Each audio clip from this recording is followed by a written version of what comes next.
The wedding photo in my trembling hands showed my daughter Emma's devastated face as chaos erupted around her. My breathing was getting weaker, the lung cancer stealing my last days, but I needed to tell her the truth before I died.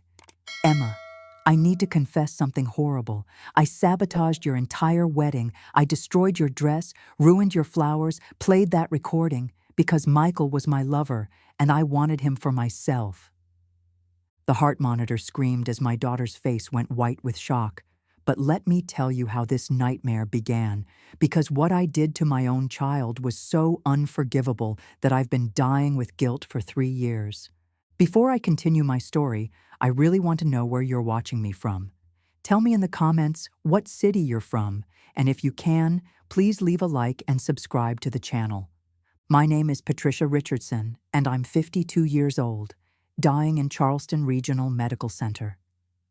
3 days ago, my daughter Emma still believed I was the perfect mother who had tried to save her wedding day from a series of unfortunate accidents. But today, with my final breaths, I'm confessing the most evil thing any mother could do. I destroyed my daughter's happiness because I was consumed with jealousy and lust for her fiancé. It started 3 years ago when Emma brought Michael Torres home for Thanksgiving dinner. He was 31.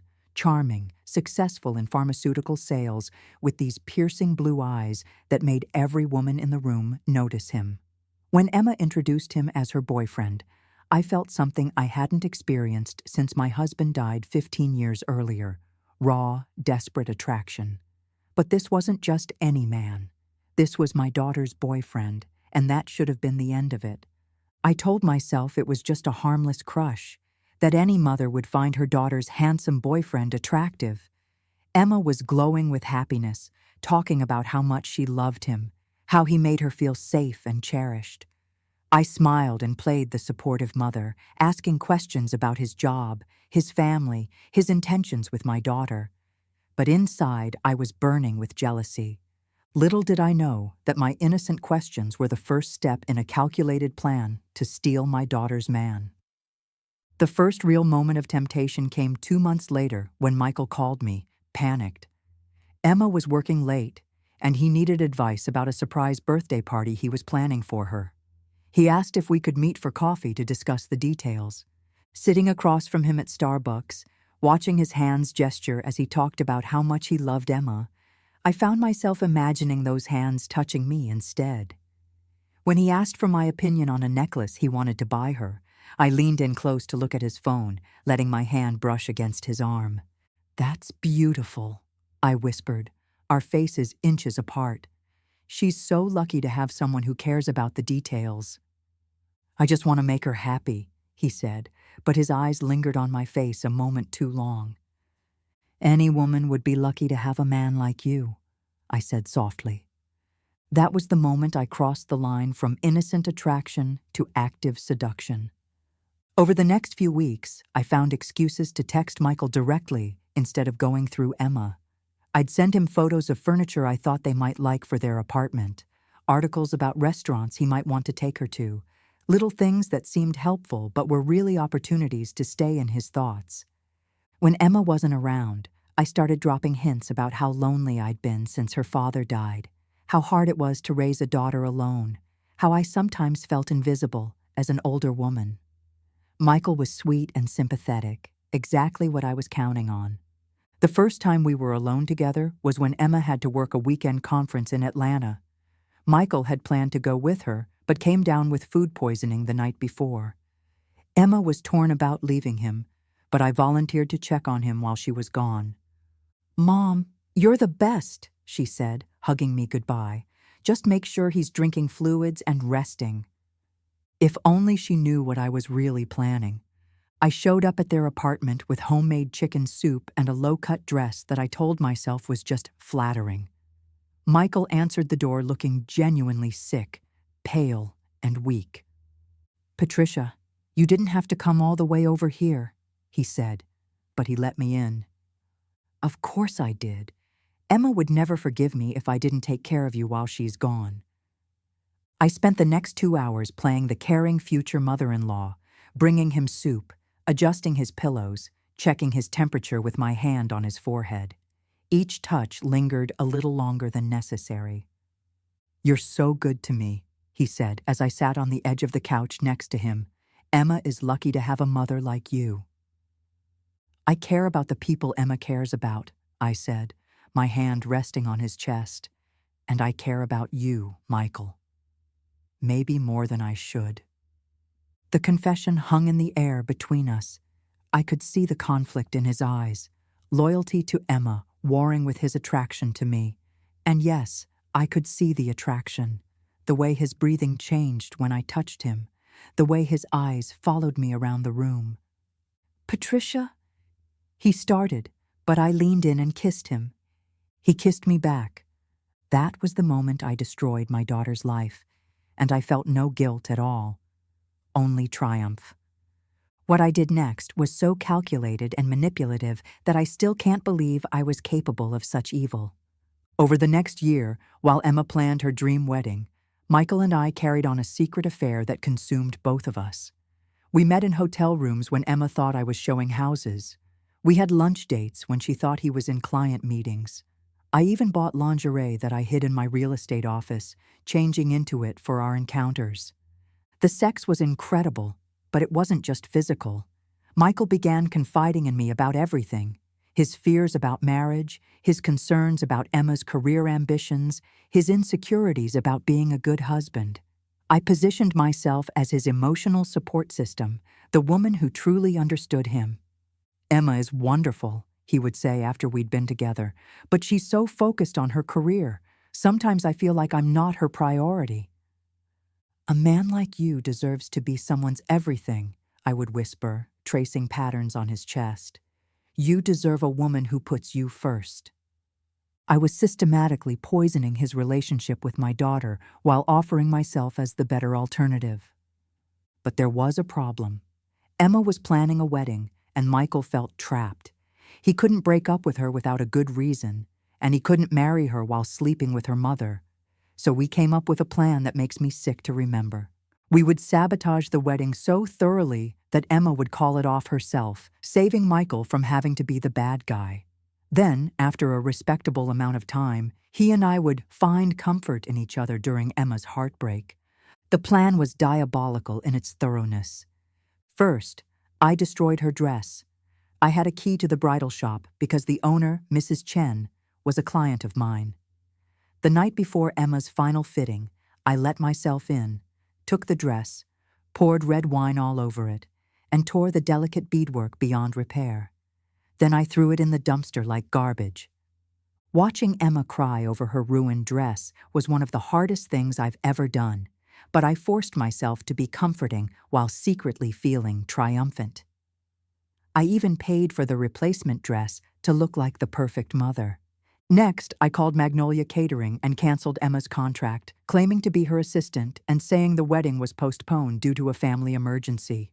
When they called to confirm, I didn't answer, letting them assume the cancellation was real. The hacking story was something I suggested when Emma panicked about the missing contract. The flowers were easy. I simply called the florist and changed the delivery date, then claimed their cooler had malfunctioned when the flowers didn't arrive. Of course, I had backup flowers ready because I'd planned the whole thing. If this story is shocking you, hit that subscribe button because what I did on the actual wedding day was even worse. Michael and I had been recording our intimate moments for weeks, building up a collection of explicit audio. We planned to play the most damaging recording during the reception, making it look like a technical malfunction while ensuring every guest heard Michael choosing me over Emma. The morning of the wedding, I watched my beautiful daughter get ready, helping her with her makeup and telling her how proud I was of her, all while knowing I was about to humiliate her in front of everyone she loved. The ceremony was torture. Watching Emma walk down the aisle, so radiant and happy, while knowing what was coming, made me feel physically sick. But I'd gone too far to stop now. During the reception, I slipped into the DJ booth while he was on a break and connected my phone to his sound system.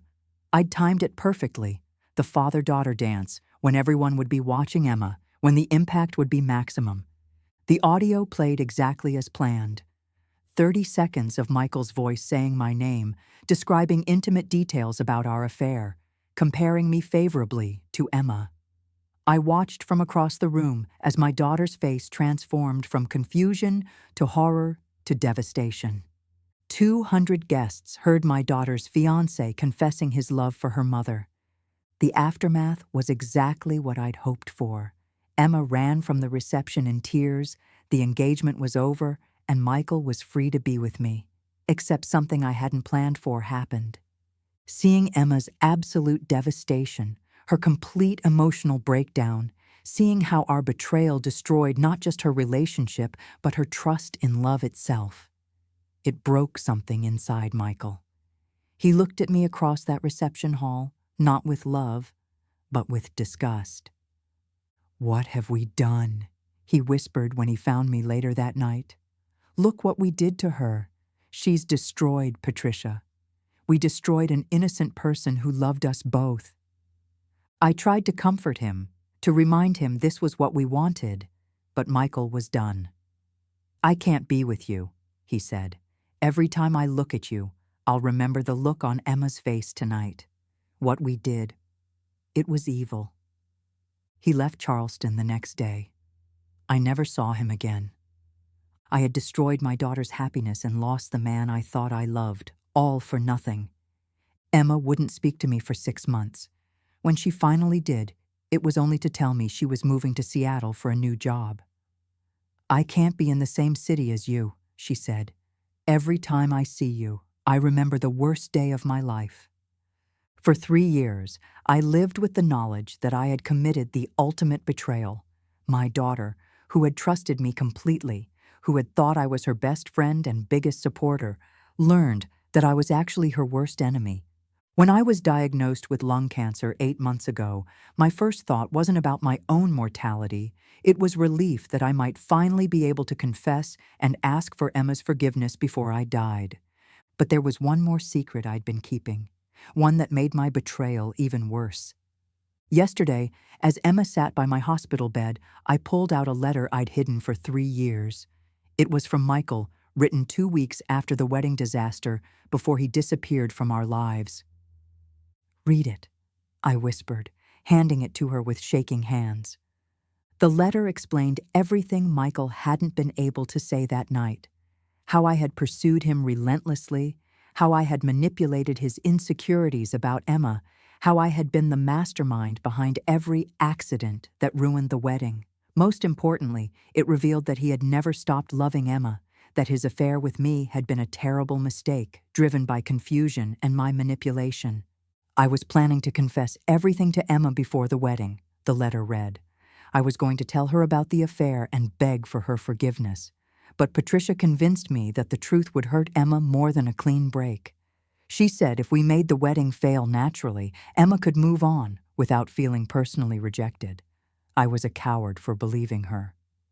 Emma's hands were shaking as she finished reading. "He wanted to tell me the truth." "Yes," I whispered. "I convinced him not to. I told him it would hurt you more to know about the affair. But really, I just wanted to protect myself." The final revelation was that Michael had tried to reach Emma multiple times over the past 3 years, but I had intercepted his calls and emails, pretending to be Emma's assistant and telling him she never wanted to see him again. "He's been trying to apologize for 3 years," I confessed. "He never stopped loving you. I stole that from both of you." As I looked at my daughter's tear-stained face, seeing the pain I had caused, not just on her wedding day, but every day since, I finally understood the true cost of my selfishness. "I don't expect you to forgive me," I whispered. "I just needed you to know that Michael never betrayed you willingly. I seduced him, I manipulated him, and I destroyed your wedding because I was jealous of your happiness. You deserved so much better from your mother." Emma sat in silence for a long time, holding Michael's letter. Finally, she looked at me with eyes that held 3 years of pain. "Mom," she said quietly, "I need to ask you something, and I need you to tell me the truth. Was any of it real? Did you ever actually love me? Or was I just an obstacle to what you wanted?" The question cut deeper than any cancer ever could, because the truth was, I had loved Emma more than anything in the world. My betrayal hadn't come from lack of love. It had come from a selfishness so deep that I was willing to destroy my own child's happiness for temporary gratification. I loved you more than my own life, I said, tears streaming down my face. That's what makes this so unforgivable. I knew how much I was hurting you, and I did it anyway. I chose my own desires over your well-being. I failed as a mother in the most fundamental way possible. Emma reached into her purse and pulled out her phone. With shaking fingers, she scrolled through her contacts until she found a number she'd apparently saved but never called. Michael Torres, she said, showing me the screen. He gave this number to my friend Jessica 6 months ago, asking her to pass it along if I ever wanted to talk. She pressed call. Michael? It's Emma. I know this is unexpected, but my mother is dying, and there are things we need to talk about. I could hear his sharp intake of breath through the phone, then his voice, thick with emotion. Emma, I've been hoping for this call for 3 years. I have so much to explain, so much to apologize for. I know, Emma said, looking at me. Mom just confessed everything. I'm at Charleston Regional Medical Center if you want to come. I'll be on the next flight, he said immediately. After Emma hung up, she sat quietly for several minutes. When she finally spoke, her voice was steady but sad. I'm going to try to forgive you, Mom. Not because you deserve it, but because carrying this anger has been destroying me too. But I want you to know that what you did, it changed me. It made me afraid to trust, afraid to love completely. You didn't just ruin my wedding, you damaged my ability to believe in love itself. Those words hit me harder than any physical pain ever could. I know, I whispered. I'm so sorry, Emma. I'm so sorry. Michael arrived 12 hours later, rushing into my hospital room like a man who'd been running for 3 years. The moment he saw Emma, his face crumpled with emotion. Emma, He started, but she held up her hand. I read your letter, she said simply. I know what happened. I know how she manipulated you. I'm not saying I'm ready to forgive everything, but I understand now that you were manipulated too. What happened next was the most beautiful and heartbreaking thing I've ever witnessed. Michael fell to his knees beside Emma's chair and began apologizing through tears, confessing every detail of how I had seduced him, how I had played on his insecurities, how he had wanted to tell her the truth so many times, but I convinced him it would hurt her more. I never stopped loving you, he said, not for a single day. What I did with your mother, it wasn't love. It was weakness and confusion and manipulation. You were the best thing that ever happened to me, and I let her convince me I wasn't good enough for you. Emma listened to everything, occasionally asking questions, but mostly just letting him purge 3 years of guilt and regret. As I watched them talk, I realized something that should have been obvious from the beginning. They belonged together. Their love had been real and strong enough to survive even my betrayal. Patricia, Michael said finally, turning to look at me, I need to thank you for finally telling the truth, and I need to tell you that I forgive you too, not because what you did was okay, but because holding on to anger has been poisoning all of us. His forgiveness somehow hurt more than Emma's anger had. Over the next 2 days, as my condition worsened, I watched Emma and Michael slowly rebuild their connection. They talked for hours about everything that had happened, everything they'd lost, everything they might still have together. It wasn't easy. There were tears, arguments, moments when Emma needed space to process 3 years of believing Michael had chosen her mother over her. But love, real love, proved stronger than my manipulation. On my final morning, Emma was holding my hand while Michael sat beside her. They weren't back together yet. That would take time. But they were talking about maybe trying again, taking it slow, building new trust on the foundation of truth instead of lies. Mom, Emma said softly, I want you to know that I do forgive you. It's going to take time for me to heal from what you did, but I forgive you.